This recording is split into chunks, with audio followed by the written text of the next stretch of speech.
Fair warning, even though I think the subject matter of the game I'm going to talk about is fairly tame, seeing as I'm sure everyone watching this has killed dozens, if not hundreds of thousands of virtual people who aren't real, there will be a contingent of people who will complain that I did not put up a warning, as if electronic ultraviolence somehow poisons your brain and makes you want to kill real persons. For that pedantic grouping, this warning is for you.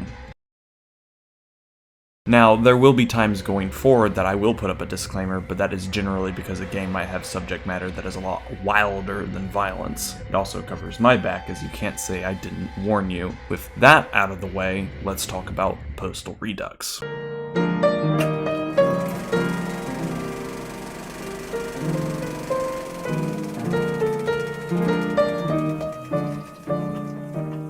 Where do I begin when talking about the Postal series? Do I start with Postal 1, a game whose subject matter was ripped apart in the headlines during the 90s? Do I talk about Postal 2 and how it is probably the best free-roaming game ever? Or do I mention Postal 3, a game that is so far disconnected from what Postal is that Running with Scissors practically disowned it? What I'm trying to say is that Postal is a series about extremes, you either like its brand or don't. This is especially true of Postal 1 and its remake, Postal Redux. Unlike Postal 2, which is more lighthearted?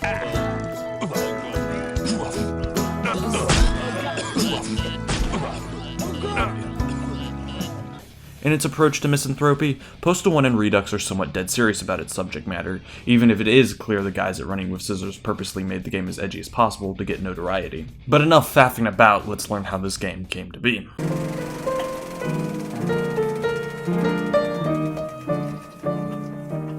In 2014, Running with Scissors, an independent game studio located in Tucson, Arizona, announced a remake of their first game they ever made, Postal. Running with Scissors not only asked the fans what they wanted in the remake, but also asked them to submit ideas that may be used in the final product. However, development for the remake was put on hold as Running with Scissors switched the development focus onto an expansion for Postal 2, that expansion being Postal 2 Paradise Lost, which was released in 2015. One thing to keep in note is that this cycle was after the release of Postal 3 in 2011. While I will not talk about Postal 3 in depth, let's just say it hurt relations between fans of the Postal series and Running with Scissors.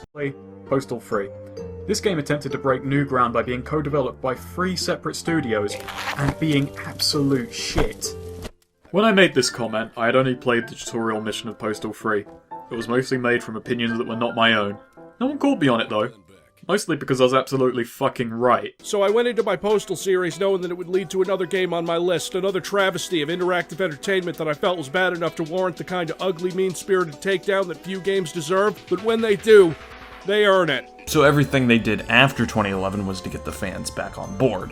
After the release of Paradise Lost, development focus switched back to Postal Redux and the game was released in 2016 on May 20th. On August 24th, version 2.0 was released, which included online co-op multiplayer. Version 3.0 was released on September 30th, bringing new levels, new characters, and a cross-promotion with the game Hatred. Soil is hungry, and soil is also thirsty.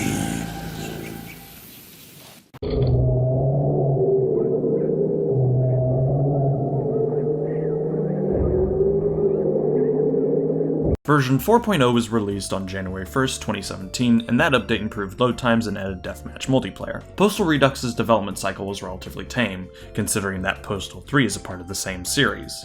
Let's move on now to the story of Postal Redux.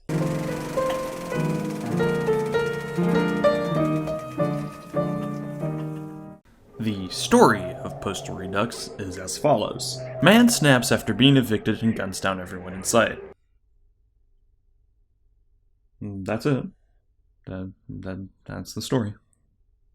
That's all there is to say. I kid, there is a story besides that, but it depends on what difficulty mode you play or if you have the original game manual for Postal 1. On normal difficulty and lower, starting each level is a bit of edgy prose. It is the kind that can only be read in an extremely mocking tone. It's the equivalent of hearing not important from Hatred speak. My name is not important. What is important is what I'm going to do.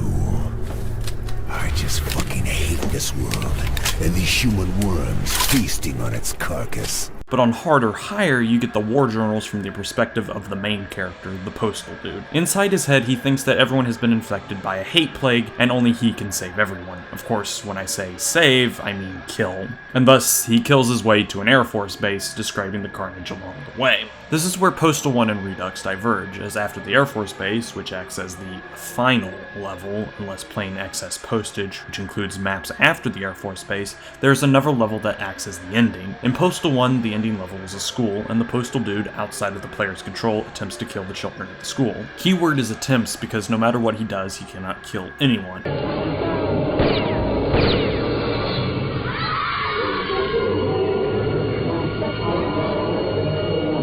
This is changed in Postal Redux, in which the ending level is a cemetery with a priest and a casket being lowered into the ground.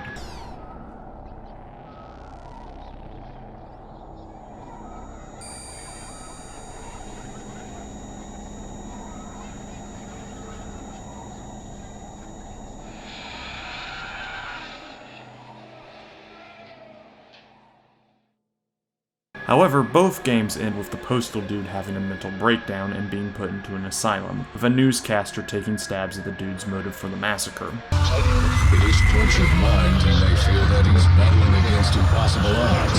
It is not unusual for such individuals to believe that the entire fate of the world rests with them. In the end, our subject has displayed all the classic symptoms of paranoid delusions. We may never know exactly what set him off, but rest assured, we will have plenty of time to study him. This ending is changed if played in multiplayer, in which multiple dudes bust out the original dude from the asylum.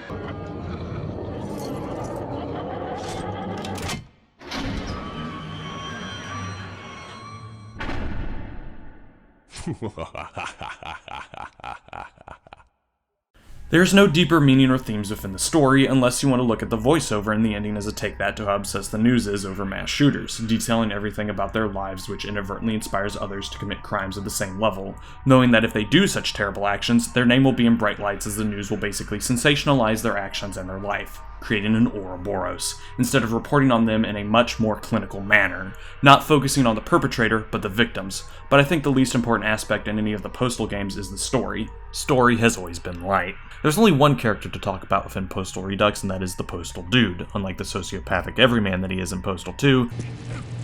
I need to take a piss. Ow. Oof. Ow. Ugh. Ow. Ow. Oh, I definitely need to get this looked at. Let's see. Ah. The characterization of the dude in Redux, and by extension Vanilla Postal, is not fully realized, and that is because of the split in tone that the pre-level screens create. If you go with the normal and lower difficulty screens, it makes it out that the dude views the massacre as a duty, a chore, when his in-game voice lines make it clear that he's having too much fun. Gone. On the flip side, the hard and higher difficulty screens paint the dude as scared of the world and what is happening, but again, the in-game voice lines show that he's clearly not threatened by anyone. This stems from the original concept of the dude being a man who is scared of everything around him and is likely to snap in a violent way. The voice lines are also labeled as demon in the original Postal's game files, making it seem like the dude in Postal 1 suffers from mental illness or demonic possession, and that the one-liners are all in the dude's head, but that is only with Postal 1 and not Redux. Redux dude is this weird amalgamation that is both afraid of the world and extremely edgy, but is not perturbed by anyone and cracks one-liners. Again, this was fixed later in Postal 2. Now I can go to presentation.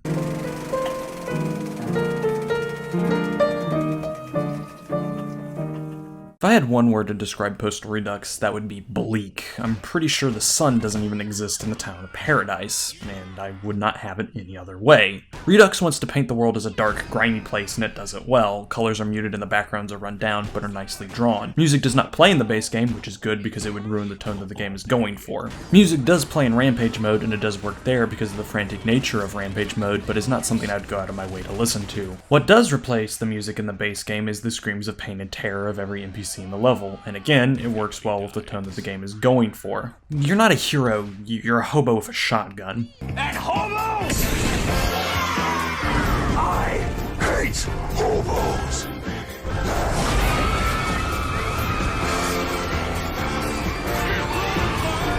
I will say the screams can become grating over time, but I will talk about that more later. Weapons also sound great, with the shotgun sounding especially punchy, and of course there is the dude. Voiced by Rick Hunter, the dude's lines are the icing on the cake. Rick delivers a lot of lines in a darkly sarcastic or dry manner, giving the dude the feeling of invincibility, like he's capable of taking on the world. The only problem is that there's not a lot of voice lines, so the dude will repeat himself at times, but presentation is only one part of the game, so let's move on to gameplay.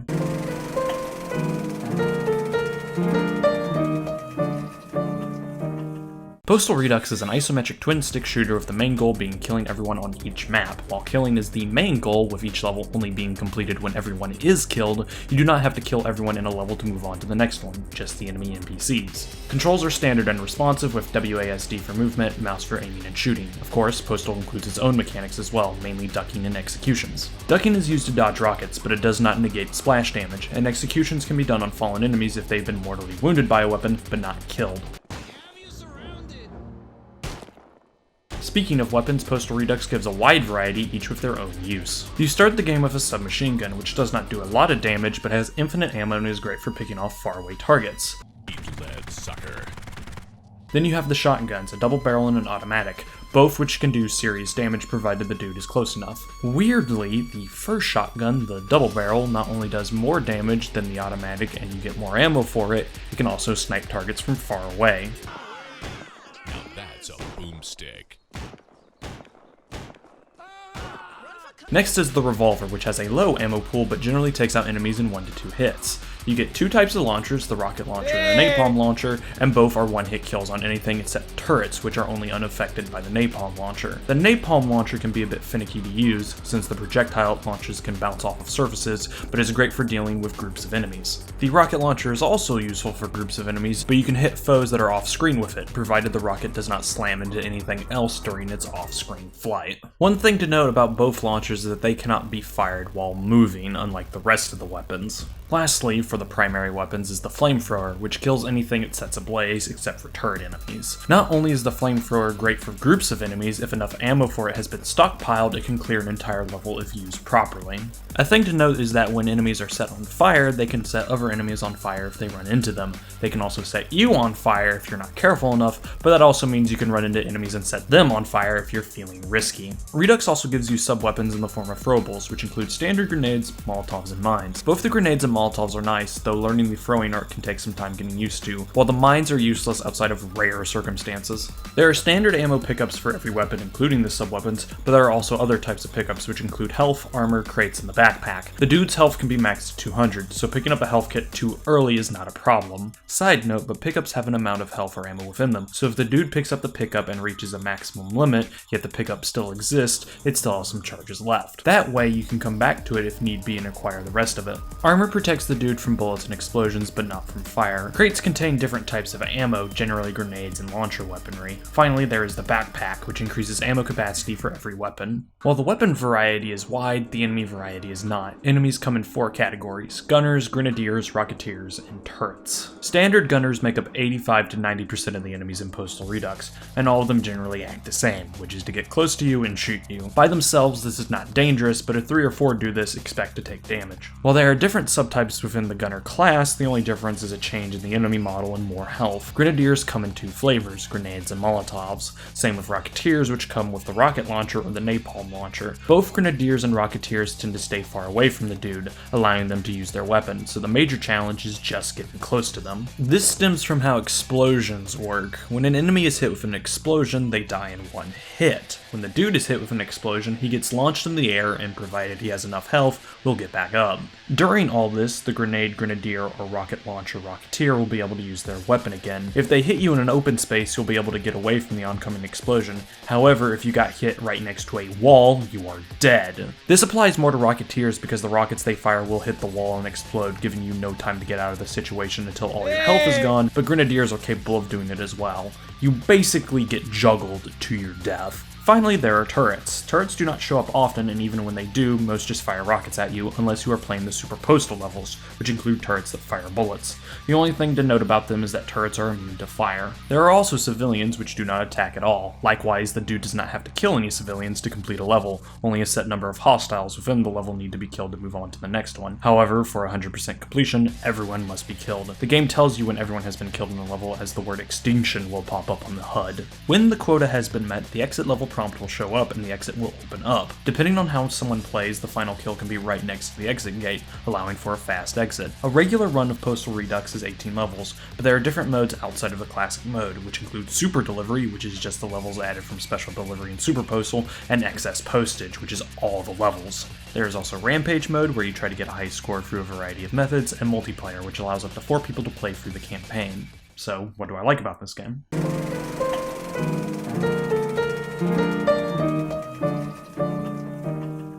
For me, the best parts of Redux are its weapons, sound design, and art direction. Every weapon has its usage and most are fun to use. I do have my favorites, like the double barrel, rocket launcher, revolver, and flamethrower, but I can understand why the other weapons do exist. The submachine gun is a nice fallback option if you're trying to save ammo, the automatic shotgun is great for running and gunning, the napalm launcher is great for enclosed spacings and enemy closets. It is also satisfying to use the right weapon for the right situation, mainly sniping off screen with the rocket launcher, which will always be fun to me. Part of this also lies with the game's sound design. Each weapon sounds like it should, and some, like the shotguns, sound powerful.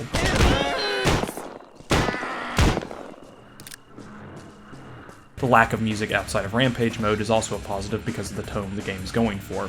All the sound design choices tied directly in with the game's tone. The game is here to unnerve you, to make you uncomfortable, and it does this via sound. The only music you get in the main mode is the sounds of dying enemies, the screams of terror, weapon noises, and Rick Hunter. Rick Hunter's delivery is always a treat. I could listen to him talk about the most boring subject in the universe and still be interested just because of how smooth his voice is. The art direction also helps in setting the tone. Everything in Postal looks run down, like everyone in Paradise has given up. You can see why the dude would snap living in a place like Paradise. Yet, some of the problems that I have with the game also tie into the sound design.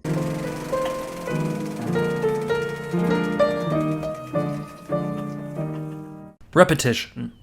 Postal Redux's biggest problem. The soundscape of Postal Redux is nice, but by the time you've heard the 300th person cry out from pain, it gets old. Same with a lot of the levels, actually. Most enemies act the same and will be gunned down the same, so the levels start blending together. It does not help that enemies are not really that interesting and can sometimes be bullet sponges. The levels also get relatively long by the end of the game, and enemies are either spaced out in a huge map so you have to search for them, or are hiding in closets. Sometimes, when heading towards a building, the door will open and about 5 to 10 people will walk out of the building. Later levels love doing this, so by the time you think you're finished, you will walk by a building and the door will open. The level design is also not engaging. While the background art is nice, you are still shooting people in a random, mundane location. However, levels like Earthquake, Carnival, and the Mall are exempt from this. The repetition also hurts the game's tone. Instead of looking at Redux and being unnerved, I look at it like a chore, like I'm mowing the lawn. Just replace the mower with napalm and the grass of people. This is especially true when enemies are mortally wounded. Wounded enemies don't count as dead unless they are executed, but with the larger levels and NPC bodies stacking up on each other, it's hard to tell who's dead and mostly dead. Mortally wounded enemies do bleed out and die, but that takes a bit to happen, so getting extinction can be a test of patience and awareness.